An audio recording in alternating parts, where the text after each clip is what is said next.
My next Seatails guest is Mr. Ron Hillblom. Welcome aboard, sir. My pleasure. Could you briefly tell us a little bit about your boating history? Well, it seems like we've been boating ever since I met my wife. We've owned several boats, and we currently have a trawler. And probably we've gone through about 4 or 5 boats and done a lot of water skiing and that type of boating. But we found that boating in the salt water was a year-round activity, and that's what we really enjoy. So we say we have 20 years. That's pretty good. I understand you have a Seatail for us, a true story with a safety message. Yes, when we first started cruising on the salt water, we found a situation where we performed a rescue at sea, and we found that we really weren't prepared, and it caused us to examine, our preparedness. So that's a tale I'd like to tell you about. Okay, would you please? Okay. When we first started boating, we started off enjoying the boat, and one day we were out fishing out Anacapa Island. And it was one of those nice days, and we caught a fair number of fish. And boating was going well. It was good weather, just very enjoyable. So later in the day, we started back, and still things going very well. And my wife was driving the boat, and I was on the back of the boat working away, cleaning up some fish. And fortunately, she was listening to the radio and heard a mayday for help, and started looking around. And she happened to see the boat that was in question, which turned out to be a sailboat, and it actually sank. She saw the boat sink right in front of her eyes at a distance about a couple miles. And so we're sitting here wondering what's going to happen. She's up there and I'm in the back, and so she has to get my attention, and it appeared like we're the only boat nearby. So we're forced to do the rescue of that sailboat, and so we proceeded in that direction. And fortunately, the people had gotten off the boat, and a lot of debris in the water, and we came up upon them, and now we had the problem of getting them out of the water. And my wife felt very uncomfortable driving the boat. I felt very uncomfortable her trying to drag somebody into our boat. And so this is the first quandary that we really ran across, is that we were not prepared. And so fortunately we did get the 2 guys that were on the sailboat, brought them aboard, and then had to coordinate the rescue of them from the Coast Guard, which meant we had to call the Coast Guard, be prepared to give them proper directions, the destination, where our location, where to travel to, and that took a period of like 45 minutes or something like that, and we fortunately could see the Coast Guard boat and vectored them into our location.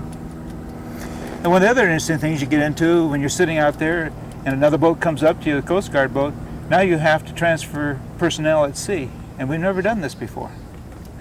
And we're sitting here, see, how are we going to get these people off our boat now? And it was rough enough that you really didn't want another boat edging up to you too closely. But fortunately, their navigator was very good, and we were able to get the boats close enough and get the gentlemen transferred and help them with the description of the accident and that. But caused us to examine just how prepared you are. What are the things that you really have to be prepared to do when you're encounter situations like that? Did you do any, make a list perhaps of things, situations that might arise that you weren't prepared for after that, and then develop some kind of game plan? It wasn't so much I'm actually making a list, but it did just think down the number one priority thing that became evident to us is that the handling of my wife had to be able to handle the boat, and that's one of the first things we worked on. We had to be very sure that we had the equipment available, primarily ropes and that type of gear available, and any other flotation devices required for that type of situation. Also became very evident it was really necessary for my wife to develop the ability to handle the ship-to-shore radio, or the VHF radio.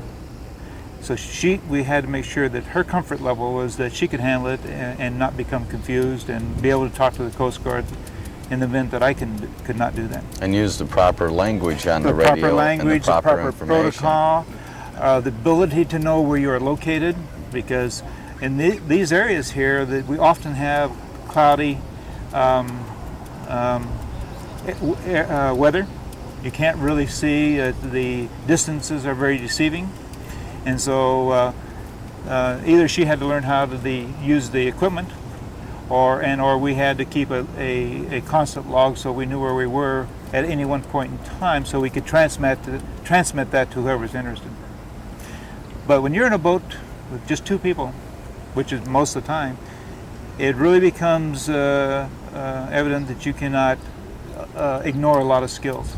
You really have to work and make sure that both people are very comfortable and they work together and that they have the ability A variety of skills. Yeah.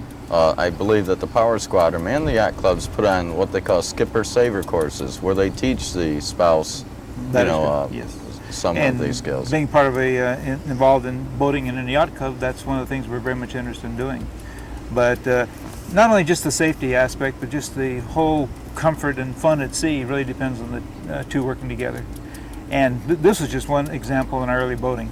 And later on, we've found a lot of other examples. But One thing that I thought of in your story is that when the boat was down, you said there was quite a bit of debris. Yes. When you're motoring through that debris, you know as well as I do, even this plastic bag, the things from beer cans and life jackets with That's little right. straps can get caught in your prop. Yeah.